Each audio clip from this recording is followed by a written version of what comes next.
Ah, moving sucks. What a mess. What a way to have to live. Ugh.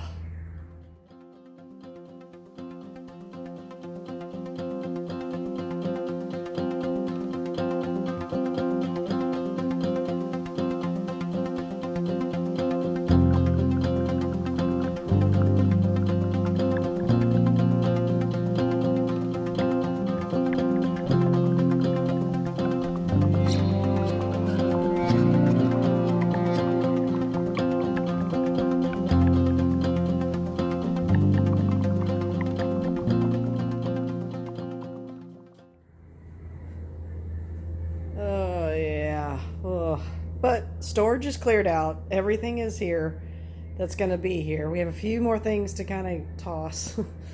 But I don't even know how the movers are going to be able to get into this place and actually start packing stuff. But, it is what it is. Oh my gosh. What a nightmare. International move, having to worry about where we're going to even end up. It's just crazy. Absolutely crazy. But we are, like I said, done with storage, and that I'm pretty excited about. So, you can barely see our bedroom, but we knew this was going to be the living room, and it was going to be a staging place that just wasn't going to be much living going on. That's for sure. All right, we'll see what it's like when they get here on Thursday. So I was just sitting here writing in my journal, and I suddenly realized there's some emotions and things that we're going through, or I'm going through, that I thought might be beneficial to share just a little bit in regards to specifically, being empty nesters, moving halfway across the world, downsizing so much. I mean, there's a lot kind of to process and not take, I don't know, lightly. So that's one of the reasons that we did or want to do this show, or this channel, I guess, is to kind of talk to those that might be contemplating or thinking, or might even be having these feelings I'm having, and maybe that's what's stopping you from doing some of the adventurous things that you'd like to do with your life. And so I thought that I would kind of just talk about a couple things. Number one, my husband and I have routinely kind of went off, just the two of us. We've not been heavily involved with our family. We love our family. His family is have always been over in England, and we only lived in England for about 18 months as a couple, or as a family at the time. And yes, we lived in Texas, but if anybody knows Texas, you can be 14 hours, 15 hours drive away from people and still be in the States. And the State's fairly large. And so, I mean, we were only 2.5 hours away from the majority of my family at the time. But again, just not one of those families that every single thing is celebrated with the entire family. And people were busy. They had kids. We had kids. Our son was incredibly busy with his activities, and we had all of that. And so we didn't spend tons of time. So my point being is that we are not, if you're someone who's really tied in with your family, and your family means so much for you to be able to spend time with and see and physically touch and be a part of their lives and what's happening on a daily basis, yeah, this probably isn't for you. I mean, for us, we've kind of made these constant moves where it's just cyanide. Not cyanide, but Simon and I. And we do well as a couple that way. I think it's part of our bond. I think it's that trust that we had to have in one another, because we have moved multiple times where we are all we have as a support system. Now, we always develop a support system. We do end up making friends. We make some amazing connections, and unfortunately we've left a lot of them in those different areas, stayed in contact, but we do that. And friendships are important. And I just was realizing once again, some of the hardest and saddest parts about moving on is how do you balance that excitement with the new adventure, but also that you're leaving people behind and they're people that are important to you. So first of all, if you're one of those people that has been our rocks and supports in the places we've been, and you continue to be that way through Facebook and through phone calls and through FaceTime and Messenger and all that, just know those are the connections. And I think that's one of the reasons Simon and I are able to be okay with doing these kind of big moves, is that we know that relationships, to be strong and to feel supported, don't always have to be right around the corner. They don't have to be based on location. And so that's very helpful. But at the same time, I was just trying to describe kind of, because I suddenly realized that in 2 weeks' time exactly, we are on the other side of the world. That's it. Just Simon and I.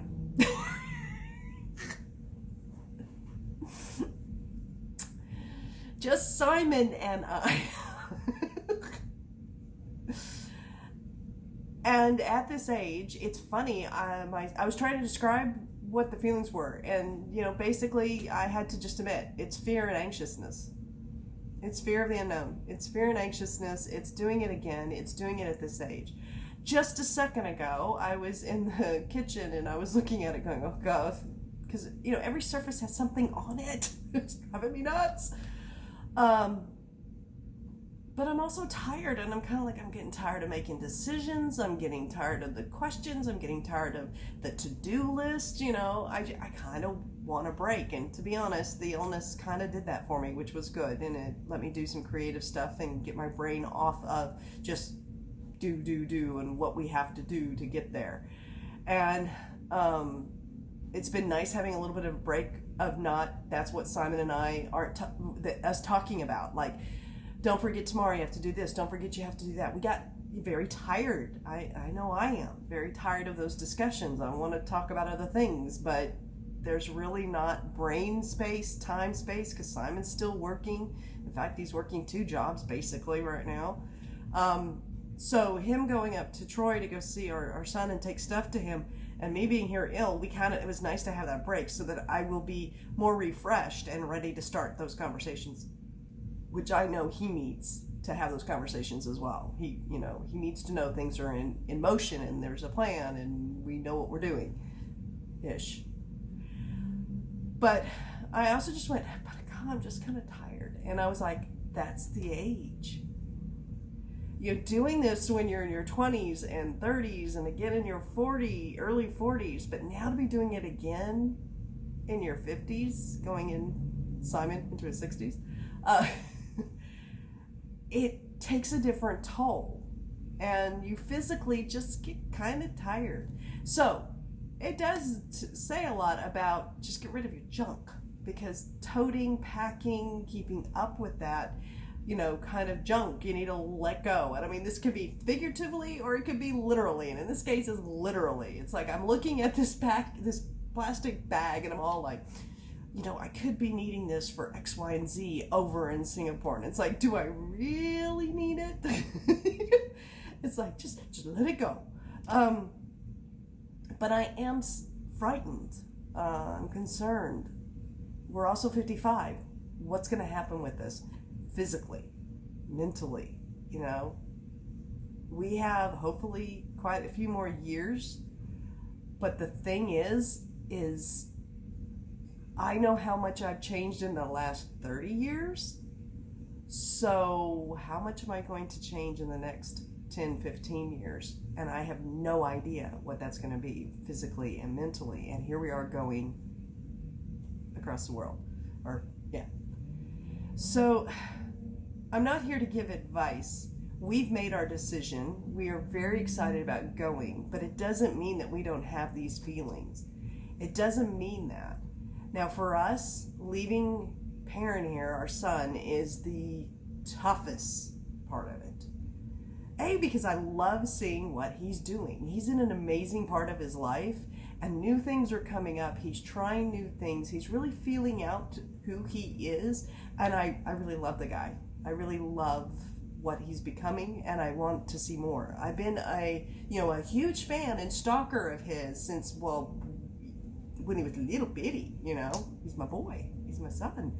I've been watching him explore the world, explore life. I've seen him in ups and downs, and I've seen him have, and I've caught myself apologizing for the world that I've given him to some degree as a generation and as somebody who, can't explain a lot of things that are going on in it.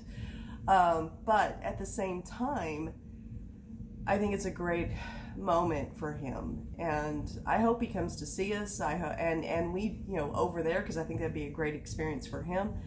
But he's got his life and he's living it, and I need to be aware of that. The mountain does not come to Muhammad. Simon and I need to get over to him at times, but leaving him and knowing that we can help him on things, we can guide him on things, and our relationship's at a really interesting point right now, and it's more of that adult.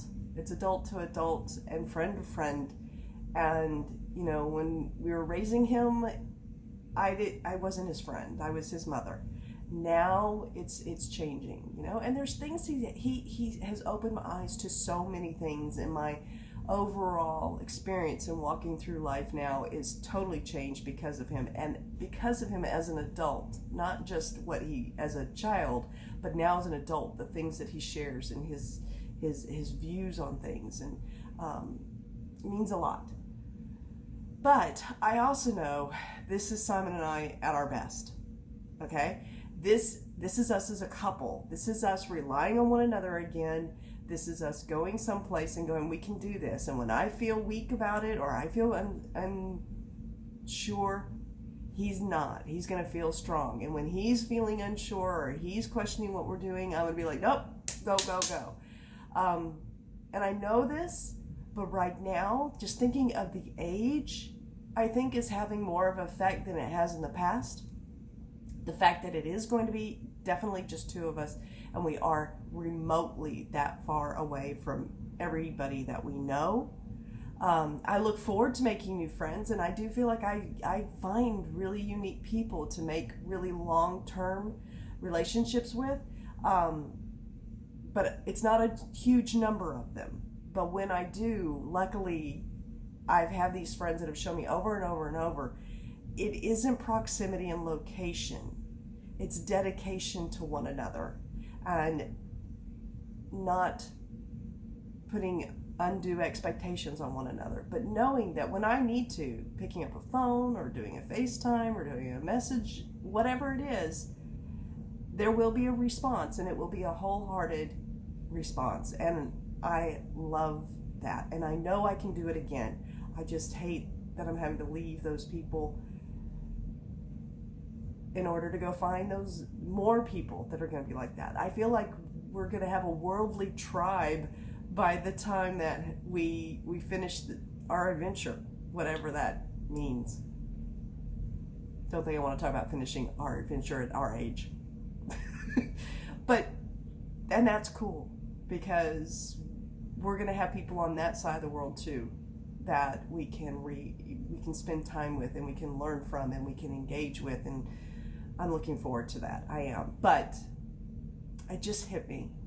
Yeah. And the other thing that hit me too was I was like trying to describe how my tummy was feeling, and I was kind of like, and I was like, okay, it's fear and anxiousness, but I'm like, why does it feel like excitement? Like, why do those feel so similar? You know what? It's just something's making your body go into that adrenaline thing, and that is what it is. Maybe that's why we have to move the way that we do. We have to go see new places. This is our weird version of adrenaline rush, because I can't do roller coasters, and I can't do all that parasailing and base jumping and all that crazy things that other people do. Bless your hearts, but that's not me. Instead, let's just move to a different country, maybe a couple of continents over, maybe on the other side of the world. That seems to be my adrenaline. But it's funny that fear, anxiousness, excitement, extreme probably delirium all feel really the same. And it's okay. It's okay that you're fearful. feel the fear and do it anyway. We've kind of committed, and I think we committed in our delirium and excitement phase, which is good, because in my fear phase I may not have. But hey, stomachs are flip-flopping. I'm excited this is happening, and as of right now recording this, 2 weeks to the day, we're there. It is what it is. Thanks for checking in. Thanks for listening to me. And let me know if you have had these similar things. And it isn't about just moving around the world. It's like leaving out of a familiar situation at your age. Do you feel even things like moving or big decisions, are they harder at our age or more exhausting? Do they feel more finite? Do they feel more like you have to make a decision and stick to it? More life and death like? I don't know. Or more free. And there's parts of me, it feels like this was such a free decision for us. We were able to do it because we had set up our life to be free. We had set up, we weren't tied to a property. We were ready for an adventure of some sort. We were open to it. We were free at that point, and then something came along, and we were able to take advantage of it. So, a lot of emotions. I bet there's going to be even more. Thanks for checking in to see what's going on beyond our nest to Singapore.